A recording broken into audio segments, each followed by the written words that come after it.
जय हिंद फ्रेंड्स, कैसे हैं।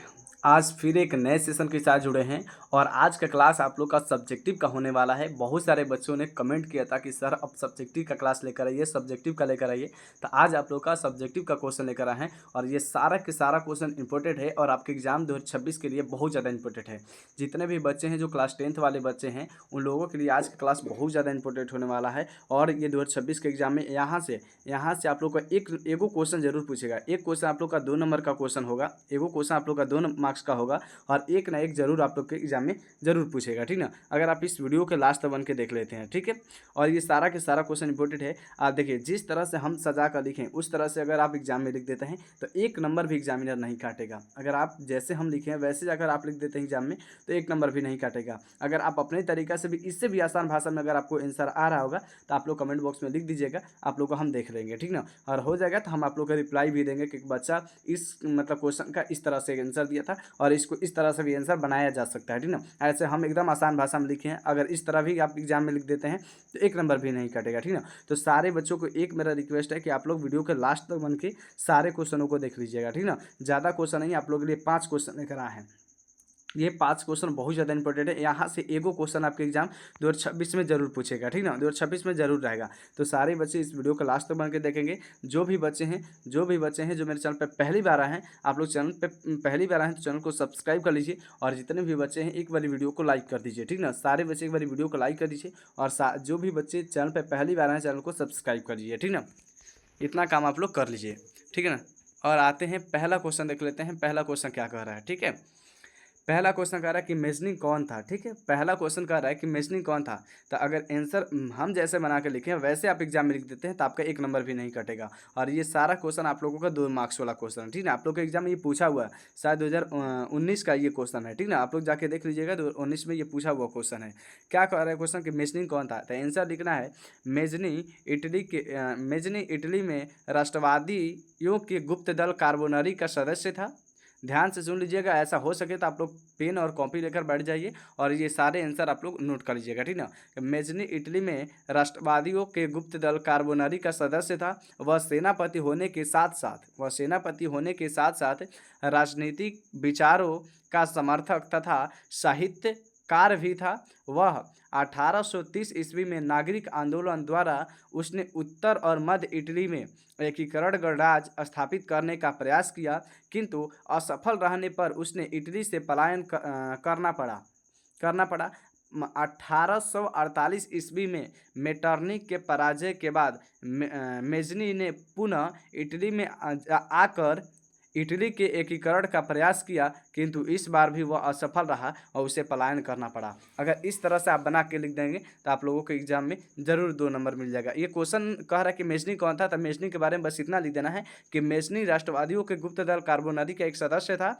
वह राष्ट्रवादी गुप्त दल कार्बोनरी का सदस्य होने के साथ साथ वह राजनीतिक विचारों का समर्थक भी था और साथ साथ में वह साहित्यकार भी था, ठीक है। इतना लिख देंगे। उसके बाद आप लोग को लिखना है 1830 ईस्वी में इसने नागरिक आंदोलन जब हुआ था इटली में जब नागरिक आंदोलन हुआ था 1830 ईस्वी में, उसमें इसने बहुत ज़्यादा भाग लिया था और उत्तर और मध्य इटली दोनों को एकीकरण करने का प्रयास भी किया था, पर वह असफल रहा और उसको इटली से पलायन होना पड़ा।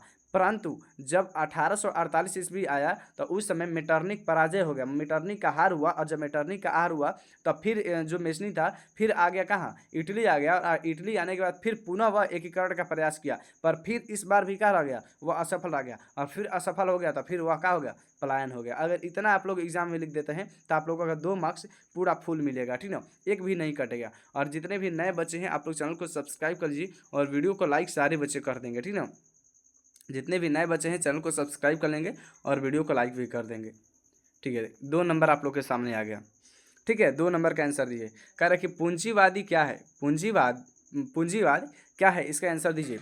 अगर आप लोगों को इससे भी आसान भाषा में आंसर आता होगा तो आप लोग कमेंट बॉक्स में दे दीजिएगा, और नहीं तो हम जो लिखें उसके अनुसार आप लोग दीजिएगा। देखिए, अगर आप लोग से क्वेश्चन आ गया एग्जाम में कि पूंजीवाद क्या है तो आंसर देना है कि पूंजीवाद ऐसी राजनीतिक आर्थिक व्यवस्था है जिसमें निजी संपत्ति तथा निजी लाभ की अवधारणा को मान्यता दी जाती है या सार्वजनिक क्षेत्र में विस्तार एवं आर्थिक गतिविधियों में सरकारी हस्तक्षेप का विरोध किया जाता है। अगर इस तरह से आप लोग आंसर लिख देते हैं, ये पूरा सटीक आंसर है, ठीक ना। इसमें कोई नहीं काट सकता है, ये सारा सारा के सारा सटीक आंसर है। अगर ऐसे आप एग्जाम में लिख देते हैं तो आप लोगों को फुल 2 मार्क्स मिलेगा। ठीक है, चलिए नेक्स्ट क्वेश्चन लेकर आते हैं 3 नंबर क्वेश्चन। देखिए 3 नंबर क्वेश्चन क्या कह रहा है।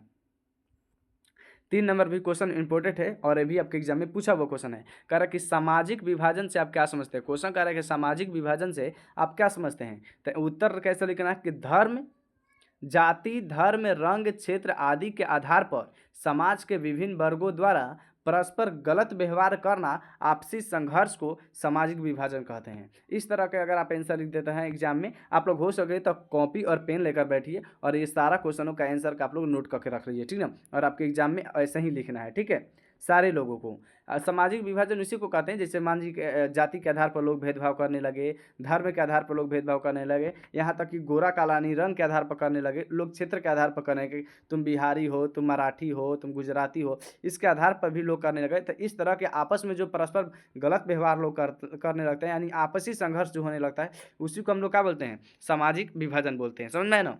चलिए नेक्स्ट क्वेश्चन देख लेते हैं। देखिए क्या कह रहा है 4 नंबर क्वेश्चन। 4 नंबर भी क्वेश्चन इंपॉर्टेंट है और इसका भी आंसर आप लोग क्या करिए, कमेंट बॉक्स में दीजिए। कह रहा कि राजनीतिक दल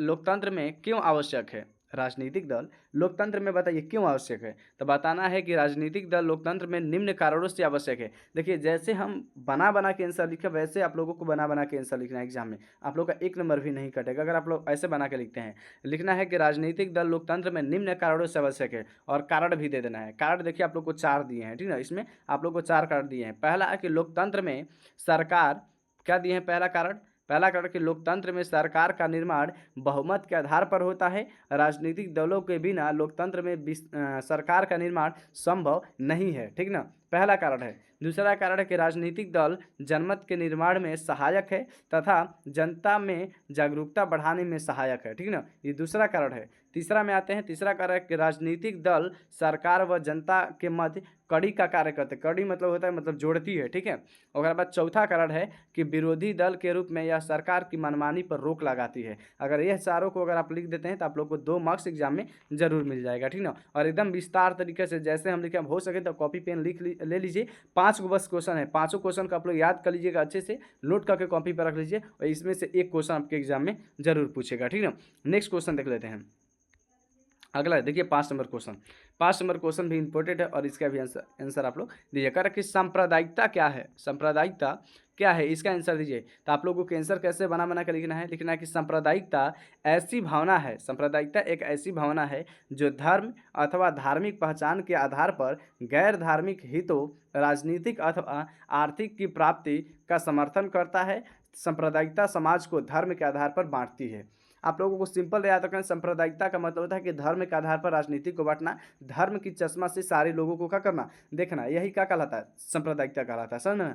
इतना आप लोग अगर लिख देंगे और ये आप लोग का 5 क्वेश्चन था, अगर ये 5 क्वेश्चनों को आप लोग एग्जाम में लिख देते हैं तो आप लोगों को यहाँ से एक वो क्वेश्चन जरूर मिलेगा। ठीक है, देखने को। तो आप लोग ये 5 को नोट करके रख लीजिएगा और इस तरीके से अगर आप एग्जाम में लिख देते हैं तो आप लोग को फुल 2 नंबर का मिलेगा। ठीक है, 2 मार्क्स आप लोग का मिलेगा। ठीक है, चलिए मिलते हैं नेक्स्ट वीडियो में। तब तक के लिए जय हिंद, वंदे मातरम। आप लोग सारे बच्चे जितने भी नए हैं आप लोग चैनल को एक बार सब्सक्राइब कर लीजिए और वीडियो को लाइक जरूर कर दीजिएगा। ठीक है, और अगला आप लोगों को क्या चीज़ का वीडियो चाहिए ये भी कमेंट बॉक्स में जरूर लिखिएगा। ठीक है, मिलते हैं नेक्स्ट वीडियो में। तब तक के लिए जय हिंद, वंदे मातरम। आप भी कमेंट बॉक्स में लिख दीजिए जय हिंद, वंदे मातरम।